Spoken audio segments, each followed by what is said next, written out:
respon daripada Sultan Abdul Hamid kepada Theodor Herzl dan juga kelompoknya, ini adalah yang bisa kita dapatkan.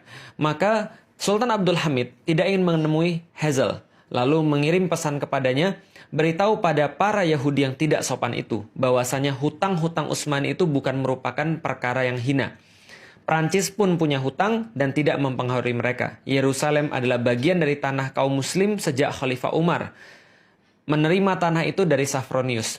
Dan aku tidak ingin menanggung malu dan beban sejarah dengan menjual tanah suci yang telah diamanahkan itu kepada para Yahudi, lalu mengkhianati amanah dan kepercayaan umat. Yahudi simpan saja harta mereka, sebab Utsmani tidak akan bersembunyi di balik istana-istana yang dibuat dari uang musuh-musuh Islam. Jadi teman-teman sudah tahu juga bahwa Utsmani pada saat itu berada dalam kondisi yang sangat-sangat decline, menurun, hutang-hutangnya banyak dan mereka tidak memiliki cash flow yang baik. Maka orang-orang Yahudi itu datang dengan menawarkan uang untuk mereka, dan itu adalah respons daripada Sultan Abdul Hamid pada 1987.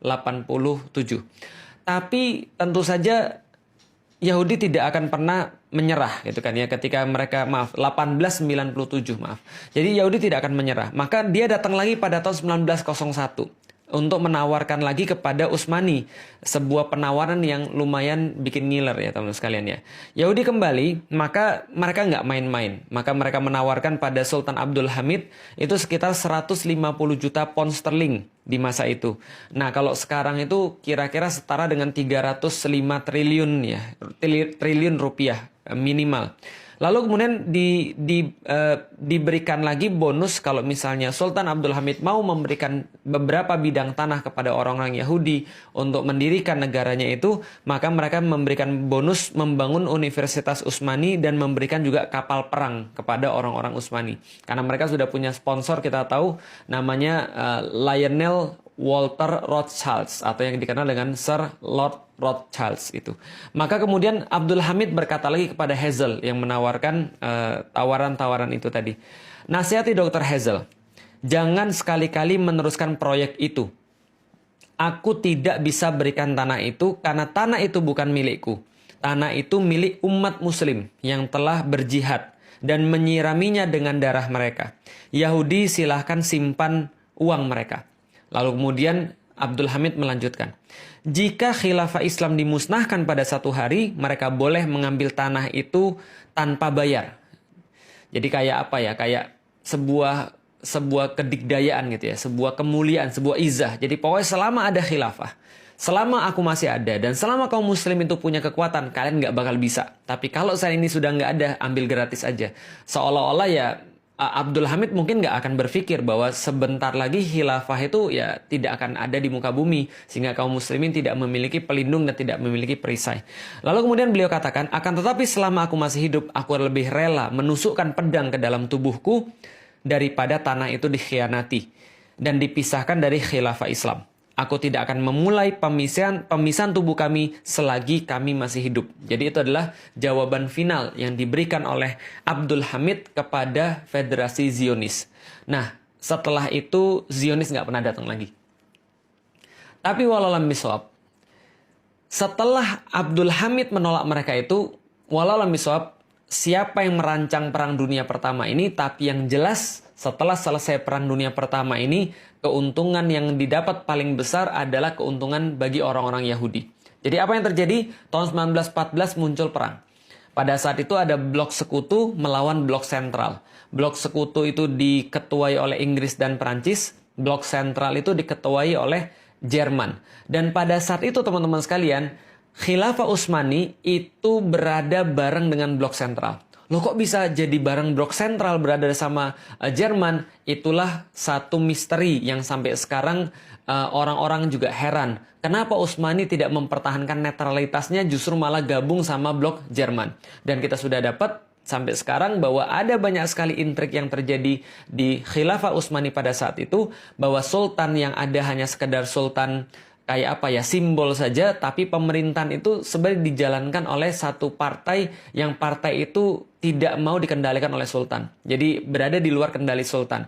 Dan mereka punya satu menteri, yang menteri ini akhirnya justru membuat kesepakatan rahasia dengan Jerman ketika justru Jerman sudah mengumumkan perang terhadap sekutu. Maka seolah-olah sekutu bilang, ya udah kalau gitu Utsmani adalah bagian daripada blok sentral. Maka Utsmani mau nggak mau harus ikut perang. Karena seolah-olah sudah ya memang ikut perang. Nah, itulah dalam tanda kutip ketidaksengajaan orang-orang Utsmani, Khilafah Utsmani untuk ikut perang.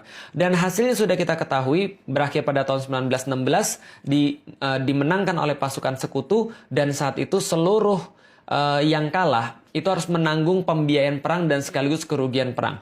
Nah, khusus untuk Utsmani, maka wilayah-wilayahnya itu dibagi oleh Inggris dan Prancis lewat perjanjian Sykes-Picot pada tahun 1917. Sykes ini adalah seorang komandan dari Inggris, Picot ini adalah seorang komandan dari Prancis. Mereka bersepakat untuk berunding dan membagi wilayah-wilayah Utsmani. Dalam perjanjian ini, maka mereka membagi wilayah-wilayah, ada wilayah bagi Inggris, ada wilayah-wilayah bagi Prancis, dan mereka menggunakan ada satu wilayah bersama, wilayah khusus, yaitu adalah wilayah Palestina dan sekitarnya. Itu dikasih wilayah khusus. Tapi sebenarnya yang punya siapa? Yang punya adalah Inggris. Ketika kita sudah paham bahwa Inggris memiliki wilayah kaum muslim termasuk wilayah Palestina atau wilayah Baitul Maqdis, berikutnya kita sudah duga. Lord Rothschild langsung nulis surat permintaan kepada pemerintah Inggris, lalu direspon oleh Menteri Luar Negeri Inggris yang pada saat itu dijabat oleh Lord Balfour. Jadi Arthur James Balfour.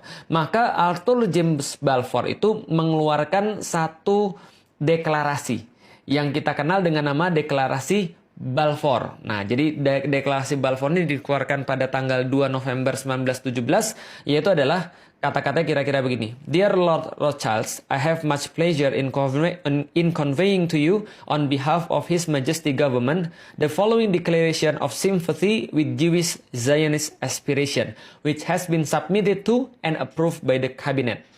His Majesty Government view with favor the establishment in Palestine of a national home for the Jewish people and will use their best endeavors to facilitate the achievement of this object. It being clearly understood that nothing shall be done which may prejudice the civil and religious rights of existing non-Jewish communities in Palestine, or the rights and political status enjoyed by Jews in any other country. I should be grateful if you would bring this declaration to the knowledge of the Zionist Federation.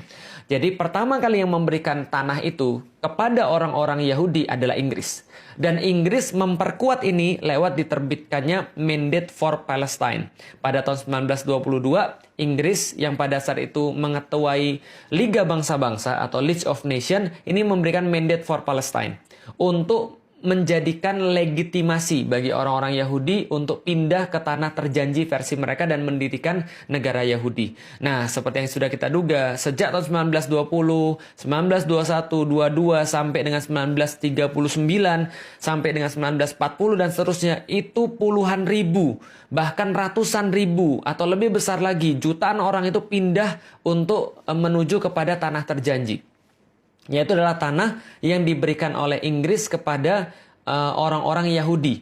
Dan apa yang kemudian berikutnya terjadi? 29 November 1947, pasca Perang Dunia Kedua, di mana pemimpin dunia sekarang sudah berganti. Awalnya adalah Inggris berganti menjadi Amerika.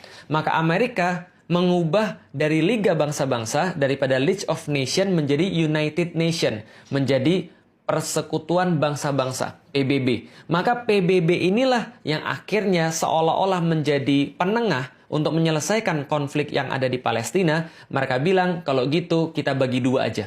Ini perampokan yang sangat luar biasa. Penjajahan yang di awal diamini oleh PBB adalah penjajahan atas negeri Palestina, penjajahan atas negeri Baitul Maqdis. Kenapa? Karena mereka langsung membagi wilayah menjadi dua. Ada wilayah Israel, yaitu ada 55% daripada tanah Palestina, sedangkan 45% diberikan kepada orang-orang Arab. Itu adalah usulan daripada PBB, namanya UN Partition. Partisi yang diberikan oleh PBB pada tahun 1947 tanggal 29 November. Nah, ini adalah satu penjajahan dan satu perampokan yang besar. Menindaklanjutin itu semuanya, orang-orang Israel kemudian mendirikan negara Yahudi. Jadi Israel Declaration on a Jewish State. Jadi mereka akhirnya memenuhi apa yang mereka inginkan. Mereka bentuk Der Judenstaat pada tanggal 14 Mei 1948.